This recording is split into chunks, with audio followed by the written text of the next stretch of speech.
Καλησπέρα σας. Ονομάζομαι Βασιλάρας Αποστόλης και μια και είπαν και προηγούμενοι, έχω γεννηθεί στο Παχτούρι Τρικάλων. Ζω στην Ηλιούπολη από το 1982.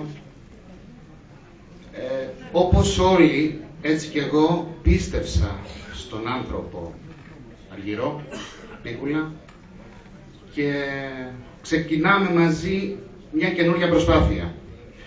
Δεν θα μιλήσω πολιτικά γιατί το θέμα το κάλυψε η νέα δήμαρχος, αλλά θα προσπαθήσω να αιτιολογήσω ένα λόγο που πρέπει να στηρίξουμε μια γυναίκα για να γίνει η αυριανή δήμαρχος Ηλιούπολης.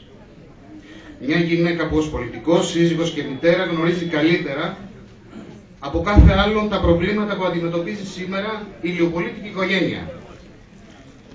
Όπως μια γυναίκα αποτελεί το βασικό κύτταρο της οικογένειας, έτσι και η αυριανή δήμαρχός μας, και δεν είναι σχήμα λόγου, το λέμε εμείς οι συνεργάτες της και το πιστεύουμε. Ξεκινήσαμε μια προσπάθεια 1,5 μήνα και κάποιες δημοσκοπήσεις δεν τις πιστεύουμε, αλλά γιατί να μην το πούμε. Μας δείχνουν ψηλά, πάρα πολύ ψηλά. Και μαζί με τη βοήθεια όλων σας, ένα κλικ θέλουμε να κάνουμε την υπέρβαση. Λοιπόν, σας προτρέπω όλοι μαζί να στηρίξουμε την αυριανή δημαρχό μας, την Αργυρό, και θα πω και κάτι άλλο.